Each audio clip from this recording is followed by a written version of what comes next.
তেজপুৰত তৃতীয় বাৰ্ষিক গ্ৰন্থ উৎসৱ ইতিমধ্যে শোণিতপুৰ জিলাৰ তেজপুৰ সদৰ অন্তৰ্গত শোণিতপুৰ জিলাৰ ছাত্ৰ সন্থাই আয়োজন কৰিছে গ্ৰন্থ উৎসৱ 2024।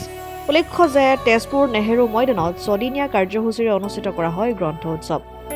চাৰিওফালে বিভিন্ন প্ৰান্তৰ পৰা বিভিন্ন গ্ৰন্থ প্ৰকাশনসমূহ ইয়াত নিয়াৰিকৈ অনুষ্ঠিত কৰি গ্ৰন্থৰ পুথিসমূহ বিক্ৰেতাত ব্যস্ত হৈ পৰিছে। লগতে গ্ৰাহকসকলো এই গ্ৰন্থমেলাখনত উপভোগ কৰি কিছু ব্যক্তিয়ে ক্ৰয় কৰাত ব্যস্ত হৈ পৰিছে।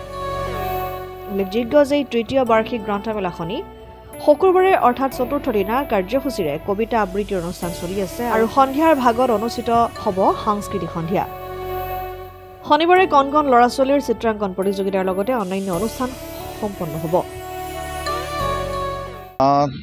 সদৌ শোণিতপুৰ জিলা ছাত্ৰ সন্থাৰ এক শক্তিশালী আঞ্চলিক ছাত্ৰ সন্থা তেজপুৰ সদৰ আঞ্চলিক ছাত্ৰ সন্থাই যোৱা 9 তাৰিখৰ পৰা গ্ৰন্থ উৎসৱৰ আয়োজন কৰিছে।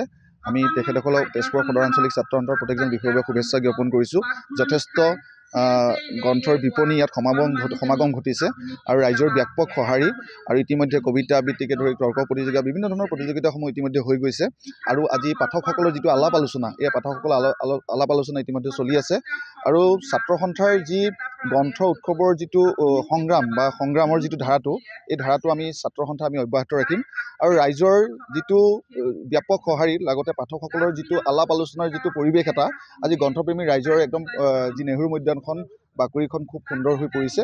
মই ভাবোঁ সকলো ছাত্ৰ ছাত্ৰীয়ে এতিয়া মোবাইলৰ যুগ, মোবাইলৰ এৰি যাতে তেখেতসকলে কিতাপ পঢ়োৱা হওক বুলি এটা শীৰ্ষক হিচাপে তেখেতসকলে কিতাপ কিনিব লাগে, ক্ৰয় কৰিব লাগে আৰু বিভিন্ন আপোনাৰ কিতাপৰ বিপণীৰ তেজপুৰ আঞ্চলিক ছাত্ৰ সন্থাৰ উদ্যোগত আমি তৃতীয় বাৰ্ষিক তেজপুৰ গ্ৰন্থোৎসৱ আয়োজন কৰিছোঁ আৰু পাঠক সমাজৰ আমি যথেষ্টখিনি সঁহাৰি পাইছোঁ আৰু আজি আপোনালোকে দেখিছে আমাৰ আজি এইটো চতুৰ্থ দিন আৰু চতুৰ্থ দিনা আমাৰ আজি কবি সন্মিলন ইতিমধ্যে চলি আছে আৰু তাৰ লগে লগে সন্ধিয়া বিভিন্ন ধৰণৰ আমি ছাত্ৰ ছাত্ৰীৰ লগত জড়িত আমি অনুষ্ঠানো ৰাখিছোঁ। অহাকালিলৈ মুকলি কুইজ প্ৰতিযোগিতা আছে।